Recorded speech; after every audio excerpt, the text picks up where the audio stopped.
Before language, ज़बानों के नाम से पहले, जितनी भी ज़बानें हैं दुनिया की जो बोली जाती हैं उनके नामों से पहले भी हम आर्टिकल्स का इस्तेमाल नहीं करते। मिसाल के तौर पे द उर्दू, अगर आप उर्दू कहेंगे तो सही है, लेकिन अगर आप कहते हैं द उर्दू तो ये बिल्कुल गलत होगा। जहन में रखें, उर्दू एक ज़बान है, तो ज़बानों के नाम से पहले द का इस्तेमाल नहीं होता, और ना ही ए और एन का इस्तेमाल होता है, यानी कि इंडेफिनिट आर्टिकल्स का भी इस्तेमाल नहीं होता। द इंग्लिश और द पंजाबी, तो ये तीनों की तीनों ज़बानों के नाम हैं और इनसे पहले द का इस्तेमाल बिल्कुल गलत है। बिफोर नेम्स ऑफ रिलेशन, इसके अलावा रिलेशंस यानी रिश्ते नातों के नामों से पहले भी हम डेफिनेट आर्टिकल का इस्तेमाल नहीं करते। मिसाल के तौर पर फादर, मदर, आंट, अंकल। अब हो सकता है शायद आपने ये चीज़ पहले ना सुनी हो, लेकिन ये भी एक चीज़ है, ये भी एक बहुत अहम पॉइंट है कि रिलेशंस के नामों से पहले हम डेफिनेट आर्टिकल का इस्तेमाल नहीं करते। मिसाल के तौर पे अगर आपके वालिद साहब घर पे आए और आप अपनी वालदा को मुत्तला करेंगे इंग्लिश में, तो आप किस तरह कहेंगे? Father has arrived. आप ये नहीं कहेंगे द फादर हैज़ अराइव्ड, ठीक है।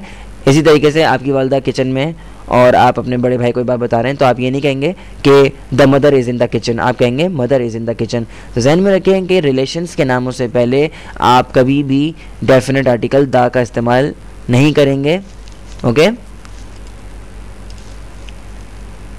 इसके अलावा school, college, church, bed, table, hospital, market और प्रिजन, इन सब जगहों और चीज़ों के नामों से पहले भी द का इस्तेमाल नहीं होता।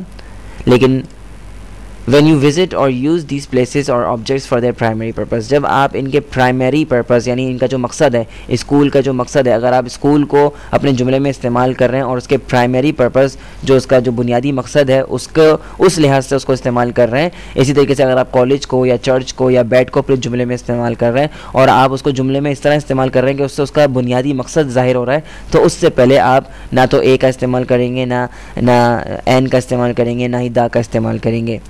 मिसाल से इस बात को समझते हैं। I learn English at school, मैंने इंग्लिश जो है वो स्कूल में पढ़ी।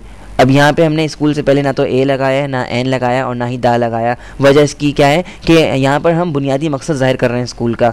ज़ाहिर सी बात है, स्कूल का मकसद ही यही है कि वहाँ पे जाके कुछ पढ़ा जाए और कुछ सीखा जाए। तो I learn English at school, school का यहाँ पर आप बुनियादी मकसद ही ज़ाहिर कर रहे हैं, तो इससे पहले आप ए, एन या दा का इस्तेमाल नहीं करेंगे। दूसरी मिसाल, she goes to church every Sunday, वो हर इतवार को जो है चर्च जाती है।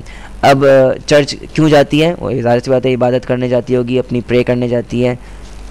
तो चर्च का मकसद क्या है? वो इबादत के लिए बनी है, ठीक है। तो यहाँ इस जुमले में चर्च जो है वो अपना प्राइमरी पर्पस यानी अपना बुनियादी मकसद ज़ाहिर कर रही है, तो इससे पहले हमने चर्च से पहले जो है हमने दा या ए या एन का इस्तेमाल नहीं किया।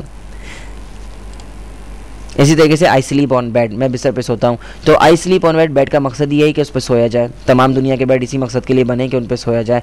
तो यहाँ पर भी बेड जो है अपना प्राइमरी पर्पस ही जाहिर कर रहा है, तो इससे पहले भी हमने द या ए या एन का इस्तेमाल नहीं किया। आप ये नहीं कह सकते I sleep on the bed या I sleep on a bed, ठीक है। तो जहन में रखें, जब कभी भी आप इन जगहों या इन चीज़ों के बारे में बात करेंगे, यानी स्कूल, कॉलेज, बेड, टेबल वगैरह, तो इनसे पहले आप जब आप इनके प्राइमरी पर्पस को बात यानी कि जाहिर करेंगे, तो आप इनसे पहले दा या ए या एन का इस्तेमाल नहीं करेंगे। अच्छा जी, but the will be use with these words, इनके साथ द इस्तेमाल होगा when we talk particularly of them, जब हम इनके बारे में पर्टिकुलरली बात करेंगे।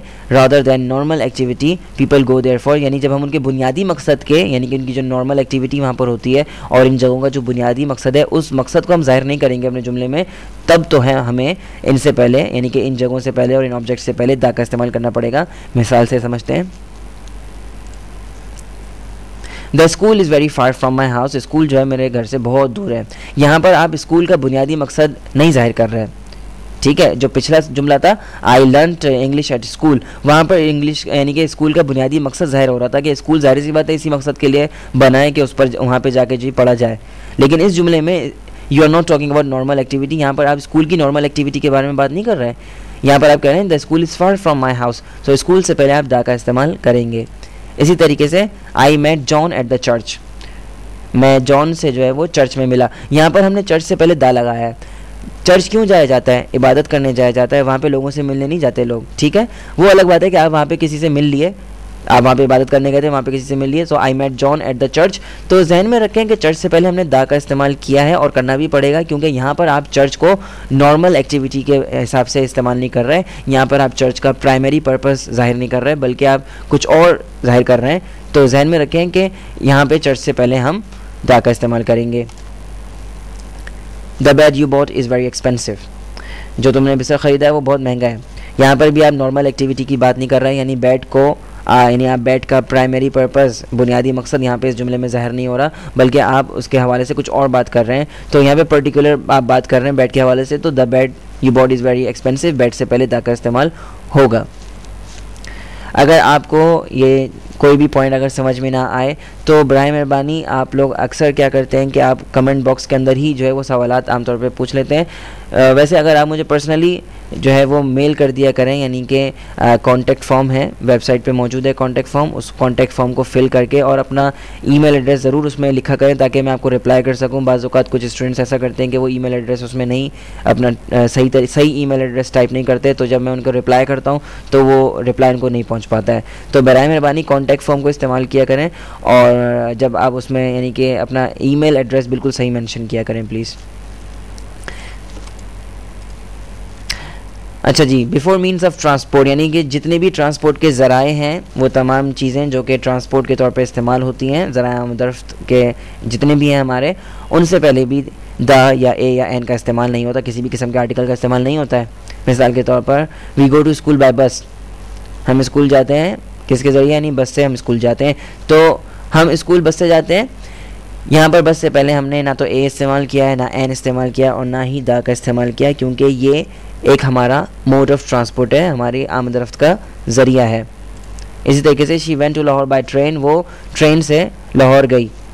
तो यहाँ पर भी ट्रेन से पहले हमने ए या एन या द का इस्तेमाल नहीं किया, क्योंकि जब कभी भी आप ट्रांसपोर्ट मीन्स ऑफ ट्रांसपोर्ट यानी कि अपने ज़राए आमदरफ्त की बात करते हैं तो आप उससे पहले जो है वो किसी भी किस्म के आर्टिकल का इस्तेमाल नहीं करेंगे। और आज के लेसन में इतना ही है और उम्मीद करता हूँ कि आपको आज का लेसन पसंद आया होगा। और मैं माज़रत चाहूँगा आप लोगों से कि मैंने बहुत देर कर दी इस दफ़ा यूनिट अपलोड करने में, और उम्मीद करता हूँ कि आप मुझे इसके लिए माफ़ कर देंगे। और सबसे अहम चीज़ ये है कि एक्सरसाइज सॉल्व करना मत भूलिएगा, और इसके लिए विज़िट कीजिए मेरी वेबसाइट www.atzoffenglish.com। और अपने आसपास लोगों को भी जो इंग्लिश इम्प्रूव करना चाहते हैं उनको ज़रूर बताइए वेबसाइट के बारे में। और इंशाल्लाह बहुत जल्द मिलेंगे एक नए लेसन के साथ। तब तक के लिए अल्लाह हाफ़िज़ और अपना ख्याल रखिएगा।